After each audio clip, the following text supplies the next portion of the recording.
Okay, welcome to our One Blessed Mess with Ben and Liz. And we are so excited that you're here today because we are telling our story of raising 6 kids in 8 years while having an entrepreneurial home, homeschooling, and also currently raising 4 teenagers. 4, right? Soon to be how many, Ben? Soon to be 5. Yes.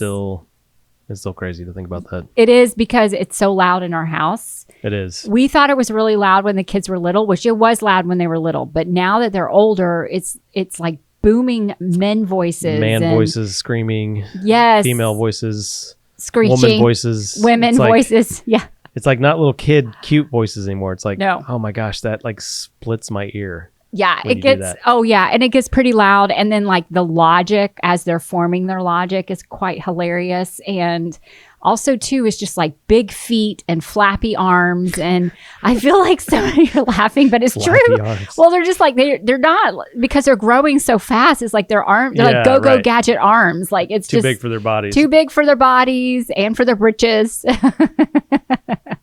But no, seriously, like it's very interesting because they're still like puppies in a way. You know, they think they're all big and bad, but really they're just super tender. And somebody gave me some great advice about teenagers, this mom who had 10 kids. And this is back when the kids were really little. And I was so nervous. I just kept thinking, what is it going to be like? It's going to be, is it going to be terrible? The terrible teen years.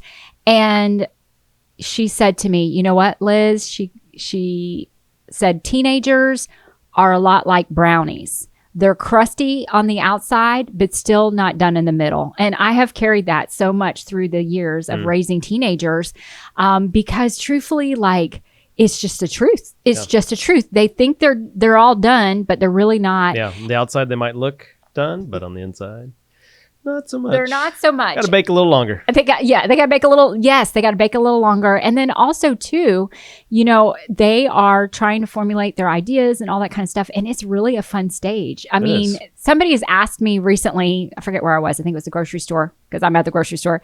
And they said, what is it like with teenagers? And I said, it's awesome. I've loved every stage of our children growing up. There has not been a stage that I haven't enjoyed. I mean, yeah, I didn't enjoy sleepless nights and the puking and some of those kind of things, but I've enjoyed them developing and growing in every age and every stage. And there's not one that I've not enjoyed, and I think it's all about perspective. But this is not what we're talking about today. This is such a rabbit trail. We're known for the rabbit trails. Yeah, we're known for the rabbit trails. But what we have to talk about today is pretty awesome. I mean, it's a good topic. It's slightly controversial, I guess you could say. Yeah. We are going to be talking about obedience. Okay, so that's our big topic today. Yep. We might do 2 episodes with this. I'm not sure. It just depends on how we go with this first one. But there's a lot of content here. And there's a lot of nuance too. So we want to take our time with this. We want to try to explain this concept of first-time obedience. That's specifically what we want to talk about. FTO, first-time obedience. FTO. You might not have heard of that before. You might be thinking, what is first-time obedience? Well, I'm glad you may be thinking that because we are going to try to answer that. Yeah. First-time obedience is... Wait, before you jump into that, before you jump into the definition of it, I just want to say that, what we're about to share is something that we wish we had learned early on when we were raising our kids. We did not know about this until probably, we had 4 or 5 kids. Yeah. And there was like a whole group of them. Yeah. And we were definitely outnumbered, way outnumbered. But even when there was a group of them, we're still talking about what, like 6 and under? Yeah. Age-wise? Yeah, age-wise, probably 4 or 5. And busy lives with raising and, all the things that involves. And, we were trying to figure it out. He had his experiences and how he was raised. I had my experiences and how I was raised. We were in some family of origin. We were in some parenting books. We did like a parenting class at our church. We're still like trying to figure it out. And then we landed on this. And I wish that I had known about this earlier because it would have made things easier. But I just want to say to our audience, like, don't feel pressure.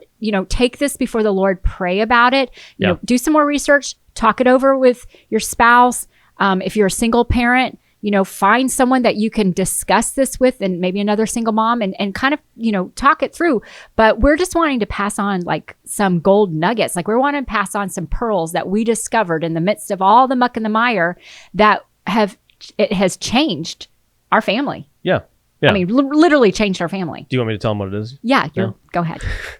Go ahead. So the definition of first time obedience, as we understand it at least, there could be multiple, is basically to train your child to obey you the first time an instruction is given. And you might think, oh, that sounds kind of prosaic or, outdated or, too authoritarian, or insert whatever you think about it. And that might be right. Like, that it might be a little old fashioned, but here's what it affords us. Let's go into the pros and cons, and we'll let you decide, like, is this right for you and your family or not? Right. We found that it completely transformed our family and helped us live a lot less stressful life. Much more peace. Much more peace. So yeah, stress the pros. Level. Jump into the pros. Yeah, the stress level totally came down. So I would say peace. Number one for us was establishing a culture of peace and safety through obedience. That sounds crazy, but if you give it a little time, you might understand how that would work, right? Think about our situation. We had roughly 4 children. I think it was 4 children. Might have been 3. I mean, you were pregnant with the 4th. Who knows? I don't remember exactly when we established this. I was always pregnant. But it was right around that time. Right. And so, having children that are 5 and younger, and then all try to be on the same page and all try to obey one of us parents, because let's face it, like, you were home with the kids a lot. And then when you weren't there, I was there with the kids. And so we were trying to, like, not feel overwhelmed and outnumbered. Right. With all these children running around, and we're the ones responsible for them. And they don't know safety. They don't know these things that adults would know. And also, like, you don't want to have to keep repeating yourself. I think you can kind of go crazy, and then before you know it, you're hitting stressed octaves that you don't want to hit. And I mean, I know you people out there watching this or listening to this definitely know what we're talking about. And so it's like, we've got to change this, because I don't like who I am. I don't like who I'm becoming. What can we do? Nobody's listening to me. Nobody's listening.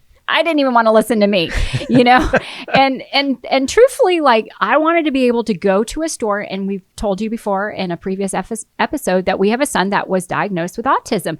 And so, his processing, my eye has to be on him because he was a runner. He would run. As soon as we got out of the car, I'd have to hold on to him. I mean, it was hard season, and we began to actually start praying and asking the Lord to help us, like, how can we parent our kids? And this fell into our lap. So the pros are it gives you peace and safety. It gives there's a clear expectation. So that's another pro, is a clear expectation. You're training your children to respond and be responsive, and then there's also consistency, right? So, like, if I'm telling someone to do something and expecting that it to be done immediately, that's different than, like, when you're talking to a kid and you give them an instruction, they don't do it, and you're, I'm counting to 3 then. No, how about they still 10? Don't do it. How about, and it's like, there's 10? There's not this consistency where, like, I say it should be done. I'm not going to play a game where I'm going to try to, like, incentivize you to obey me. Like, it should be obeyed the first time I do it. And again, we're talking about small kids here. Yeah, right? It's a little bit different. We want to set the expectation. Yeah. This doesn't necessarily happen now that the kids are 15. There's definitely more dialogue, and there's more give and take. And sometimes it doesn't make sense for them to obey me the first time because I don't have all the details right. Right. And so they come back to me and say, "Dad, listen, I know you said this, but this is really what's happening." Oh, okay, yeah, totally. I'm sorry. I thought that. And it's relationship. Relationship. We'll get into teen years and all that too at some point in time. But really, when it's a foundational and when it's with young kids, the expectation is that they obey immediately because you're able to see things. You're able to be aware of things that they're small enough that they don't have that history or to understand or just the life experience. So, 3 things we've talked about so far: establishing a culture of peace and safety, clear expectations, consistency when directives are given, and then also, this one's going to sound, like the bad word, but learning about authority. Ooh. Makes me authority. Think of Mufasa. Shaking my boots. Mufasa. Say it again. Mufasa. Authority. Okay. that word gets misused, and we understand it, right? We do, and it's been abused. There's a lot of bad authority figures out there, and it's unfortunate that we have that. Unfortunate. However, if you try to run a family without any kind of authority, it's a madhouse, guys. It is a complete madhouse. And you have a very stressed out parent or parents, very stressed out. Like we just know maybe you can do that with one. You definitely can't do it with 6. and guys, listen, sometimes we don't want to jump ahead to too much, but in our story, we have a story about a kid. We think of as a family of just one, or maybe there was 2, one on the way. But this kid was out of control and didn't understand authority. But anyways, we'll leave that. We'll get to it. Yeah, we'll get to that. So some cons. Let's throw in some cons. If it's done incorrectly, this concept of first time obedience, if it's overblown or outdone, or if you only relate to your kid in first time obedience and they're 15 or even 18, something's going on. Something's wrong here. You haven't gotten past, like, you haven't transitioned. Like, it's different when they're we'll get into that. So one con can be that it is perceived as like militaristic, right? Like it's something you might see in an army, a chain of command where there's a clear authority and a clear structure. And so families obviously can't be run like a military. We understand that. We're not advocating for that. No. And so it can be perceived as militaristic, and so you've got to work around that. So what's number 2, another con? What do you think? Oh, basically you're creating robots. Yeah. If you never progress beyond the first time obedience, the first time directive, listening and responding and all that, and that's all your kid knows, right? Yep. And that's only how they relate to you is through obedience, then you're essentially creating a little robot. A robot. And we are raising not human robots, we're raising human beings. Right. So this is just to help them develop so they're safe and they can actually get to develop. Yes. I mean, there's so many stories. Yeah. And then go ahead. Third, it can also be repressive, right? So if you only relate to children in this first time obedience concept, the kid might not be able to express their true feelings or get to the bottom of things. And then fourth, real quick, is that it's too simplistic. I think it's the idea behind all these cons is that if you just camp out on this first time obedience premise and you never go beyond that, then you're not truly developing the child. So it looks like it's too simplistic. Yeah, it can look like it's too simplistic. So what we propose is this concept of first time obedience be the foundational layer that your kid understands who you are as the authority in the family. They understand that their willpower doesn't supersede yours. Right. And that's healthy because we feel that's a great way to learn about selfishness. All right. And it's also a great way to know that we're not the center of the universe. Too much, I think, this is just my opinion, too much of how we parent today is coddling our kids. And we want them to feel loved. We want them to feel nurtured. Absolutely. I'm not saying that that's wrong. Absolutely. But we also want them to understand that they aren't the driving force in the universe. That there are others besides them. And also that, as they grow up and as they realize, like, hey, in this dynamic of the family, the parents are the primary lawgiver, if you will. Right. That's the authority structure. And that's important to understand because in society, you want healthy individuals who obey laws and who submit to authority.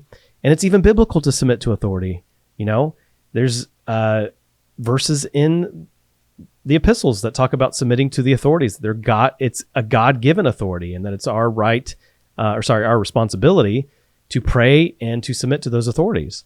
And so we want to make sure that we are raising healthy children, obviously children who are creative and who are self-starters and are thinkers. And we don't want to obviously just make them obedient, but we want to start with obedience. There has to be a foundation before we can move on and realize what some of these other development issues are. Right. And, I'm just thinking back to our experience with raising all these little ones and, just having that foundation, it makes the kids feel safe. They know what's expected of them and they know how to act in situations, and they learn that when I say something, I mean it. Like when I say, stop, there's a reason why I said stop. They don't get to turn around and debate as they're running into traffic. Right. I say stop, they have to stop. Yeah. And there's some things that I did like when we were growing up. I mean, I think you kind of laid it out like what first time obedience is, and we want to say we're not psychologists. We're not psychiatrists. Like, we're just a mom and a dad that happen to have a very large family. Not as big as some of our friends have. No. Some of our friends have many more kids, but we, figured this piece out and we want to pass it on if it serves you, right?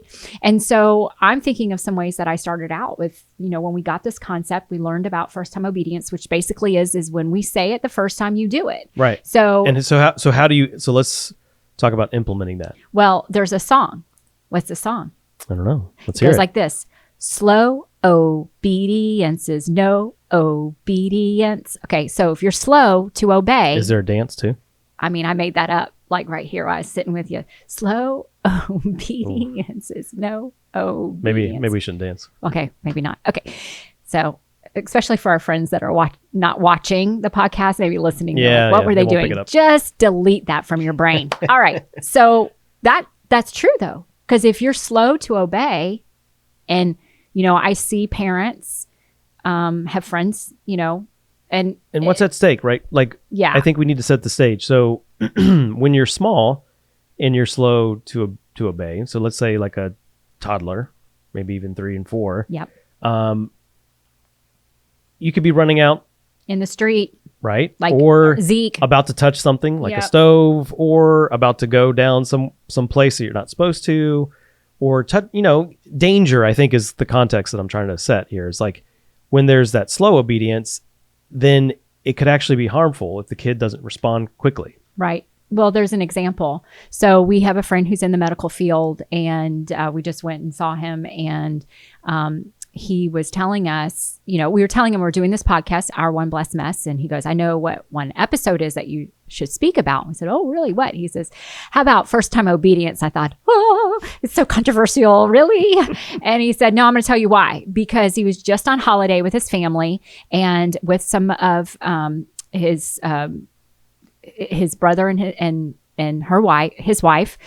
So brother and sister-in-law, and they had a great time. They're finishing up, and she went to give him a hug. And when they hugged, she had a wine glass in her hand, and it dropped and it broke, and glass went everywhere, all over the kitchen. And the little boy who our friend told us, he's like, hey, he doesn't really listen and obey. They're literally screaming at the top of their lungs to get this kid to do anything. They're counting all this kind of stuff. And I thought, oh, I know, I've witnessed that. And as this child was running in, she said, stop.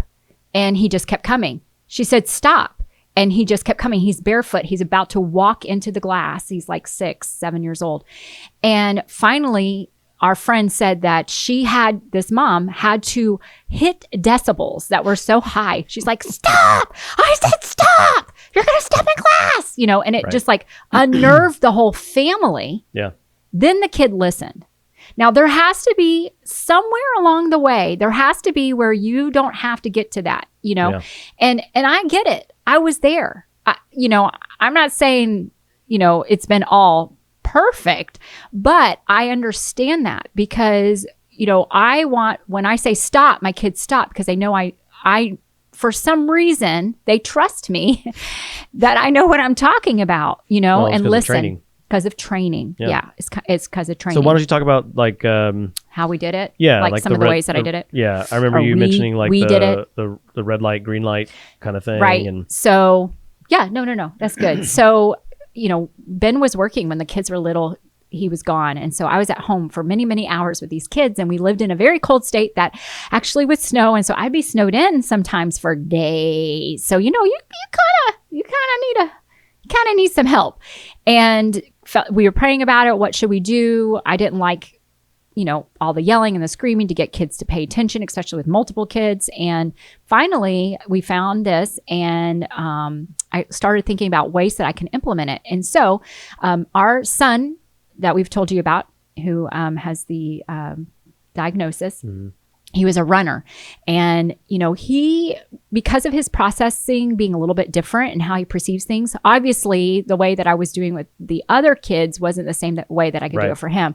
Right. And so I'm thinking, because he almost got hit a couple of times in the parking lot. I'm telling you, I would have, 4 kids, get the baby out in its bucket seat, get the toddler in the seat, locked in. I'd put one kid on, holding on the car seat. On the cart, and then I'd have him, and I'd have to get him last and hold his hand. But sometimes, there was other things going on. He'd break and he'd just take off running. Cars are backing in and out. It was terrifying.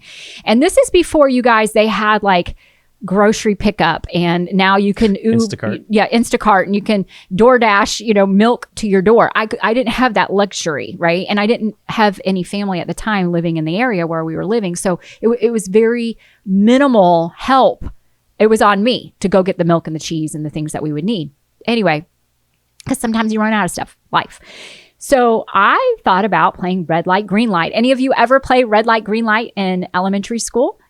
I thought, okay, that would be great. And so I would go on walks with my kids and pushing the stroller, and we would play red light, green light. And it was fun for my kids, but what it was doing was training them to listen to my voice. And so I say red light, and they all stop. Green light, they all run. Red light, stop. Green light, run. It was also a great way to get out energy, but it was a fun way. And it was training. That's really what it was. It was training to learn mom's voice. And so then I would start saying things like go, and they would run and say stop, because it wasn't just red light, green light. Now it was, I'm commanding you to stop. And they knew my voice.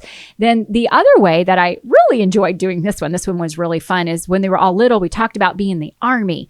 And, what do you do in the Army? You're good soldiers and you listen to the commander. Okay. So it was kind of like Simon Says, but it would be like, all right, everybody get ready. You're going to pick up 10 toys and put them in the bin, because their rooms would be a wreck. Or I'm like, okay, now you're going to stand here. You're going to jump up and down, So it's kind of like Simon Says. And then what it was is they were listening to me, and it was a fun play to learn. And we would have lots of conversations, where it would be like, okay, guys, remember today we're going to practice first time obedience. When mom says, do it, you do it the first time. Do you do it the second time after I ask you? No, you do it the first time. Because slow obedience is no obedience. So when mommy says, go get your shoes on, you go get your shoes on. Yep. I don't have the brain space. I don't have the wherewithal to have to keep coming back and say, why don't you have your shoes on? I've told you 3 times. Like that is energy. That is exhausting. And it's too much. So putting this first time obedience in place and there could be a lot more other fun ways to work with your kids to train, but they're learning my voice and learning consistency in what I say. I mean it. And we've seen, times where it's not consistent. And when you notice a parent that has to keep repeating themselves, and typically it's not like a good crescendo, right? Like it's a repeating, and then it's a louder or more intense, and then it's like even more, and then it's like anger. And we don't want to be parents like that, right? We don't want to have to figure out ways to incentivize our kids to obey. We want it to be automatic and immediate. And if we start with that point, right, it just brings so much more consistency, and we don't have to worry about being stressed out and our emotions being spent. So that's the real benefit from this type of parenting style, or this exercise in obedience, is that you get so much less stress. Yeah. And we were able to take our children out to eat, even on our own. So like this was something really cool. Right. We would be able to take 6 kids to a restaurant by ourselves while they're young. Yeah. We're talking like 6 kids 8 and under, like even after Ethan was born, like going out to dinner, and the kids are sitting there happily. Now they're normal kids. They're spilling milk and there's all kinds of things happening. Right. But we would do it by ourselves occasionally, because either you were working or I was working, and like there were times where we needed to be out of the house and we had to take all of our kids. Or I was out of town and you had them all by yourself. Yeah. And so that a lot of that happened a lot as they were growing up, and we were able to manage 6 children by ourselves. Right. And we would go in to stores, we would go out to eat. Everybody would obey. If there was someone cutting up, we would just say, hey, listen, don't do that. And they would obey. Or we would say, remember, first time obedience. Yeah. So I want you to put your chair down and stop rocking it because I'm afraid you're gonna rock out of your chair. I mean, just simple little things. And we have more to share. I know I'm wondering if we should wrap it up. Oh yeah, do another, because we might have to do a part 2. Yeah, let's do one story and then maybe okay, we can break there. And do you want to talk about? I'm thinking of one. So when the kids were little, we would go to a church, and then after church we would frequent this restaurant often because it was like a brunch lunch kind of place, a popular place that we love, and mainly we went there because the food would come out so fast. And while you're waiting, they have free coffee. So we would strap the kids in. They'd be watching a movie and we'd park right in front waiting for our name to be called. And I go get a cup of coffee for him, a cup of coffee for myself. And we kind of have like a mini date before we actually go in and have our lunch for Sunday. Yeah. And we would come in. I mean, we went there for 4 or 5, maybe even longer, 6 years, I don't know, consistently. So the wait staff watched us raise our kids, watched me be pregnant, watched me come in with more kids. I mean, it was like they were all part of the story of our clan growing, right? Yep. Our tribe. And, the kids, we would train them at home so that when we came out in public, it wasn't like a fiasco. So that's important, right? Yeah. Is making sure that you don't try to train when you're actually out. And, like you want a consistent place to do this type of training. Right. And maybe we can go into just a little bit of like the actual training and maybe we can pause after that. So what she's talking about is like when we were out, we developed this habit at home. And so we would practice. We'd be at home. We would do the red light, green light thing. But sometimes we would notice, especially with the younger kids, that there was a time where they would make a choice. And it was like the light bulb inside their brain went off. And it was like, oh, I have a will. My parents have a will. This is a perfect time for me to exert mine against theirs. Right. And it happened like that for at least the last 3. I don't remember so much the older ones because we had older kids when we implemented this. Yeah. Not super old, but older. Yeah.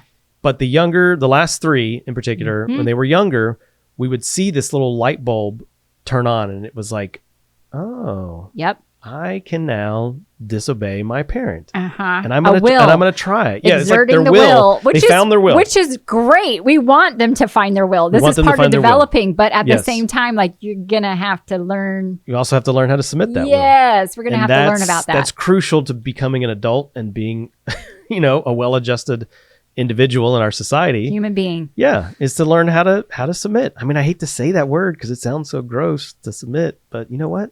It's true. We all do it. Yep. We do it with one another. We do it to authority structures.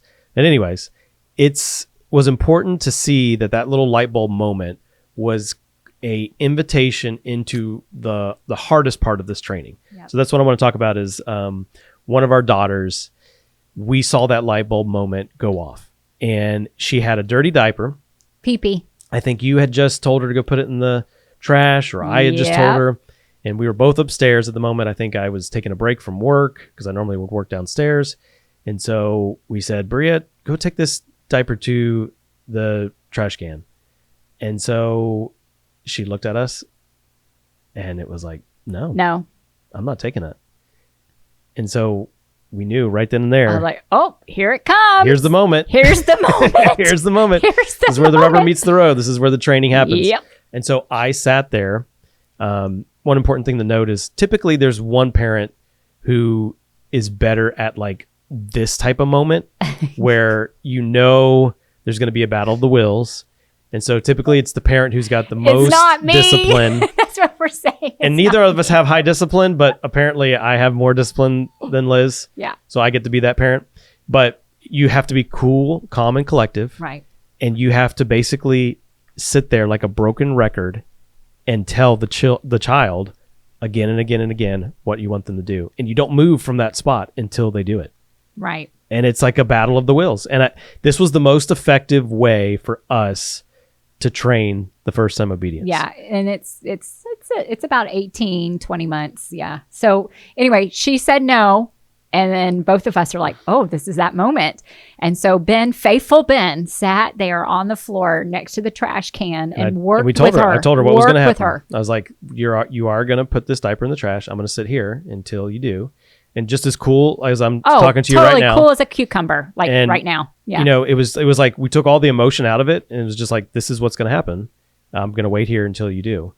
And so she started getting frustrated, and she threw her diaper at me. And if there's things that she does or if the child does that are something you need to correct and you actually need to do some disciplinary action, then that's fine too. You can do that and then come back to the directive.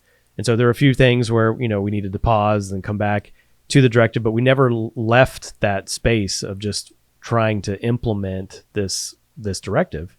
And so I sat there and, she would get upset and mad. And I just said, nope, I'm going to be here until you put this in the trash. You kept handing it back to her and she'd throw it away or do whatever. She kept putting it down. Bring it back. Like, here's your diaper. Put it in the trash. That poor diaper. Poor diaper. It's amazing it stayed together. Yeah. But we sat there for about 45 minutes. And it was 45 minutes, you guys. Like, he's not exaggerating. It was very long. We were continuing on with the family activities. Yeah. And but what happened? So at some point, she got her hand close enough to the trash, and whether she dropped it in by accident or did it on her own, we're not quite sure. But as soon as she obeyed, or at least had the outward expression of obeying, we praised her. We gave her a treat. We were super excited. We told her how proud You're clapping. We were like, I know, jumping for joy. It was so sweet. And from then on, we never had an issue with our daughter. That is the craziest thing. Like, it's like, and she is vibrant and expressive and extremely creative. Very creative. Like, this young lady is so wow, just such a treat. But that was the moment. Yeah. And it was before 2. It wasn't the terrible 2s. And actually, she didn't really have terrible 2s. She didn't have terrible 2s. At all. Like, not at all. And even at 3, because 3 with, especially 3-year-old little girls, can be intense. You hear three-nager. That's a very intense time. She didn't even have that. Like, she just, for whatever reason, the diaper. And, and it was something different for other, 2 boys. But yeah, it's true. And, because that happened, what I was saying before, like, we would go out to eat on Sundays. And because our kids, we created a culture of first time obedience. And were they perfect all the time? No. Were we perfect all the time? No. But we always got back to that. But we got back to it. We would come back and be like, okay, guys, let's talk about it again. What do we do? And we kept it lighthearted and fun. So much so, you guys, that when we would take all of our kids in as we're a growing family to this particular restaurant, we had servers begging to take our table. And, it was not just because we were regulars, but because our kids were well behaved, and they would come and ask us, what do you do? And they would tell us stories about other tables, or we'd be there and there'd be other tables, kids throwing food on the floor, throwing themselves on the floor, like scream. You guys know what I'm talking about. I'm not trying to paint, a picture that you're not aware of. Right. And really, like, our kids just didn't do that because we had worked with them so much. They just knew how to behave. And also, when we said, don't act like that, they knew what to do. Well, and we even had other families that would come up. Oh, yeah. Or other couples. It was mostly other couples that would come up and be like, I just want to let you know, your kids are so well behaved, or your kids are the most well behaved we've seen in the restaurant. And it was kind of shocking to us because they're like, we didn't really think they were that great today. I know, but we had such we set such a baseline for obedience that if there was anything that was out of whack, if they were like cutting up, like kids do. They're gonna mess up. They're gonna be kids. They're gonna rub up against your will, and it's just gonna happen. Yeah. But we would be very quick to be like, all right, hey, stop that. We want to make sure that we're acting correctly in a restaurant, and they would obey. It was like magic. It was like you would just tell them and they would do it. You didn't have to raise your voice. You didn't have to, threaten anything. Right. It's like, and we've got some more stories, but even last night, the kids went to a board game night with a bunch of other families. They had a blast, and we show up and it's towards the end of the night. We're like, hey guys, it's time to go. And I witnessed another family where the mom and dad were like, hey, we need to go. And there was like not the leaving, not, right. And what, and I didn't even think about this until today that we're doing this, but because we instilled it, before, when we said last night, hey, it's time to go, like our kids were like, all right, they put everything down, happy hearts, It still and came pays on. dividends. Yeah, decades that's a later, good point. it's paying dividends. Yeah, that's a good point. And maybe that's a good place to pause Yeah. for here. But let's just read a few verses. And specifically in Colossians 3:20, we have children, obey your parents and everything, for this pleases the Lord. In Ephesians 6:1, children, obey your parents in the Lord, for this is right. And then Proverbs 6:20, my son, obey your father's commands and do not neglect your mother's instruction. Guys, obedience is biblical. There's no other way to cut it. It can feel outdated. It can feel antiquated. But when we operate in rebellion and that's the norm instead of obedience, that's actually satanic. Right. I hate to be so black and Right. white about it, but Right. like obedience is the foundation that we're trying to set with our kids. We don't want robots. We don't want them to just obey every single thing that we're doing, especially as they're teenagers. But what we do is we set a baseline, we set a foundation, and as they grow and mature and our relationship dynamics changes, then that relationship blossoms the right way, not the wrong way, not in rebellion. Right. And so we want to talk to you more about it, and we're going to take a pause here. And again, it was very messy doing this kind of training, and God blessed it. And it just goes right along with our theme. We are blessed in our mess, and we're happy to pick it up again and talk more about it next time. Well, and so we just want to say thank you for being a part of our One Blessed Mess today. Don't forget to like, share, comment, subscribe. Pass this on to somebody that you think would enjoy or it would bless them. And encouragement, because everybody needs some encouragement. I know I needed encouragement along the way. Also, to follow us on Instagram. Our handle is our numeric 1, just like the sign, Blessed Mess. And until next time, just embrace your beautiful mess, because what we always say is if our mess can be blessed, Then so can yours. so can yours. Have a great night.